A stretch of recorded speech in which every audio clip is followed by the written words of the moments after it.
everyone, Miss Worth here, and I'm recording this video to show you how to assemble your chromosome modeling pack, which once you get it together, having those model chromosomes is really going to help you understand meiosis and even some genetic stuff.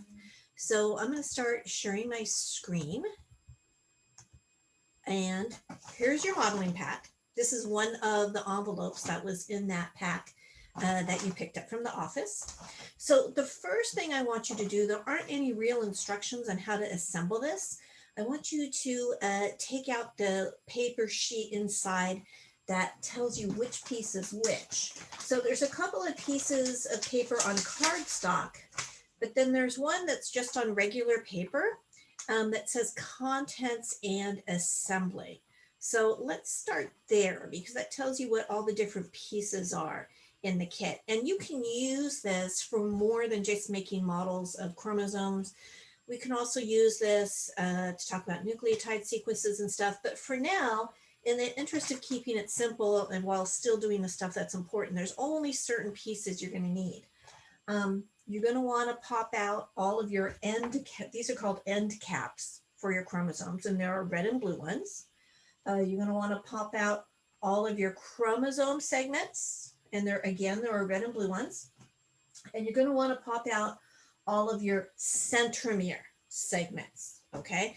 So there's only 3 pieces you're going to need right now. So let me just put this up here where you can still see it. So let's start with the blue chromosomes. Now, this kit is filled with some craft foam, and we are only going to work with 2 pieces of it. There is a small blue piece, but there's also a bigger blue piece that's about the size of a piece of binder tape paper. So let's take out that big blue piece first, okay? And if you kind of hold it up to the light, you can see the cutouts there and see which ones are end caps. So here's a couple of blue end caps. Here's a couple more blue end caps. Let me show you what I'm talking about. See how these match up with the picture there? There's your blue end caps. And then let's get our chromosome segments out. And the chromosome segments there's some right here, right above the end caps. See, here's a couple of chromosome segments. And again, see how that kind of matches up with the picture of the chromosome segments right there. Here are my end caps that are blue. So you should have, there's your blue end caps. Here's some more chromosome segments. Looking around, I see some more end caps right here. A few more end caps. Let's get those out. So here's some end caps. Here's some end caps. I'm just piling these up so you can kind of see what they look like. And it looks like we have 12 end caps all together to punch out. We got 32 chromosome segments.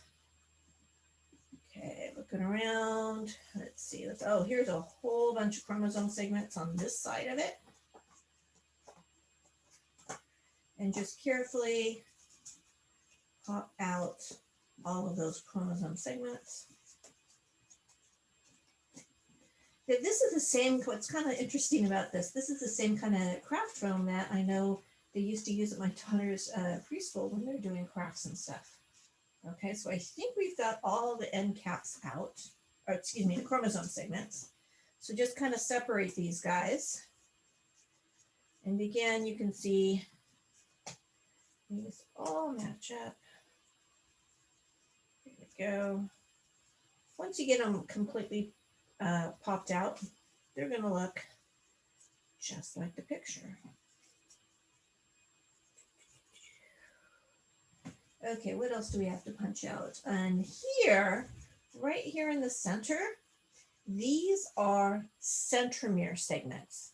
Notice the centromere segments have one straight side, and then they kind of have this, I don't know what to call that, but you can see it from the picture. So let's punch out our centromere segments. So there's 1, there's 2, I think we got 2 more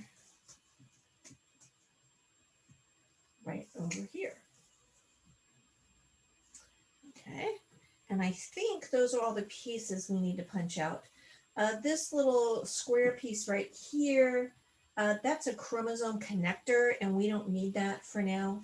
And these right here are graphic connectors, and we don't need those as either. So what I would recommend is, just in the interest of these pieces not getting lost, so you still have them when you need them, I would just leave these, if you can, not punched out of this sheet, and just put the sheet back in the envelope. But if in the process of punching everything out, it got punched out, that's fine. Just make sure it goes back in the envelope so it doesn't get lost, or the bag, excuse me. So here's the bag for the chromosome student modeling kit. Okay, and let's just put this back in there, since we're kind of done with that for now, and get it out of our way. Okay, so what do we have here? We've got 4 centromeres right here. We've got 2, 4, 6, 8 chromosome end caps, and we've got, gee, how many chromosome segments do we have? 2, 4, 6, 7. We have 14 chromosome segments. Okay, so let me show you how to build some chromosomes using that. And again, just take this piece of paper, put it back in the plastic baggie that goes with this particular part of the kit, and set that aside. All right, so let's build some chromosomes. Okay, so the chromosome, here's a centromere. Let's start by putting 1 chromosome segment on each end of the centromere, one above it, one below it. I'm going to have the top part of this chromosome segment be relatively short. So I'm done. So I need an end cap, because I'm done there. All right. I want this side of the chromosome to be a little bit longer. Let's add 1 more chromosome segment here.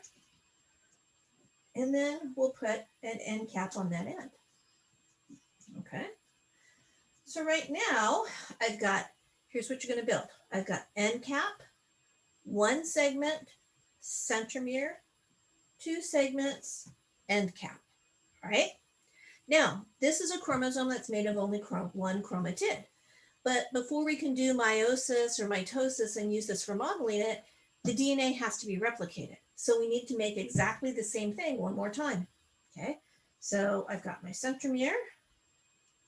I'm going to put 1 chromosome segment, 1, whoops, got that backwards, 1 end cap on the top, and then I'm going to put 2 chromosome segments on the bottom and 1 end cap on the bottom. Okay, so my DNA is replicated, and here is my replicated chromosome ready to do mitosis or meiosis. Okay, so you might want to pause the video and go ahead and build that chromosome before we move on. And we're going to make a second blue chromosome with these parts. Okay, welcome back. Let's make our second chromosome. We start with the centromere again. We're going to put 1 chromosome segment on the top and 1 end cap. Okay, but this time, let's make this is a different chromosome. Let's make this one a little bit longer. Okay, so I'm going to have 3 chromosome segments on the bottom this time. And then I've got my end cap. So this will be a different chromosome. Remember, when you look at pictures of chromosomes under a microscope or in a book, they're different sizes, right? Some are longer, some are shorter. Some will be relatively similar in size, both above and below the centromere. Some, like the ones we're building, will have what's called the upper arm or upper section of the chromosome smaller than the lower arm. These sections of the chromosomes, the arms of the chromosomes, have a name. These are called the P arm. The shorter arm is called the P arm. The longer arm is the Q arm. So in the first chromosome we built, we used 1 chromosome segment for the P arm and 2 chromosome segments for the Q arm. And now we're using 1 chromosome segment for the P arm and 3 for the Q arm on the other one. So let's build the other side of this chromosome. Again, we start with our centromere. I'm going to use 1 chromosome segment for the P arm, and then I'm going to put my end cap. Okay, and then I'm going to use 3 chromosome segments for the Q arm and my end cap. Right. And now we have our longer chromosomes. Alrighty.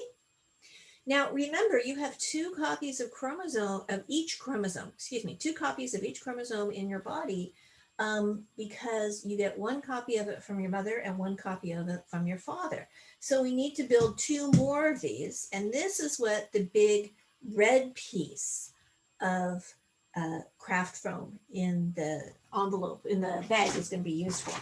Okay, so everything we just did for blue, we're going to do the exact same thing for red.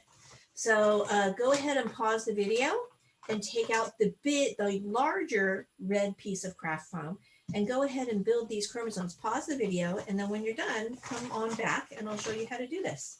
All right, welcome back. So you should have taken the red craft foam and built a red chromosome just like the small blue one, and a red chromosome just like the small red one. All right, so you should have 4 chromosomes that you can work with. Now, what can you model with this process? All right, well, we can model mitosis, and I don't think I have enough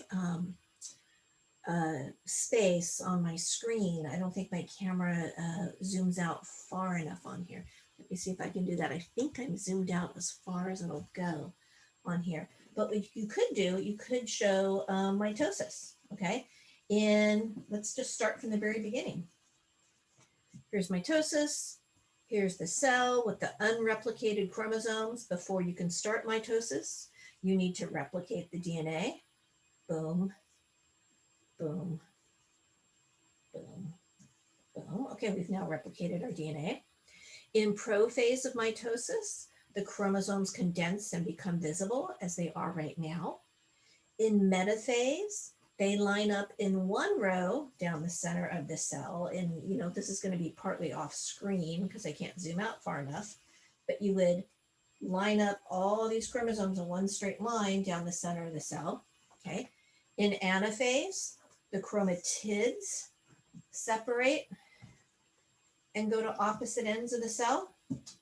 And then in telophase, you would just draw a circle around this half to represent the new nuclear membrane, and a circle around that half to represent the new nuclear membrane. And you have your 2 new nuclei that have exactly the same amount of DNA that you started with, okay?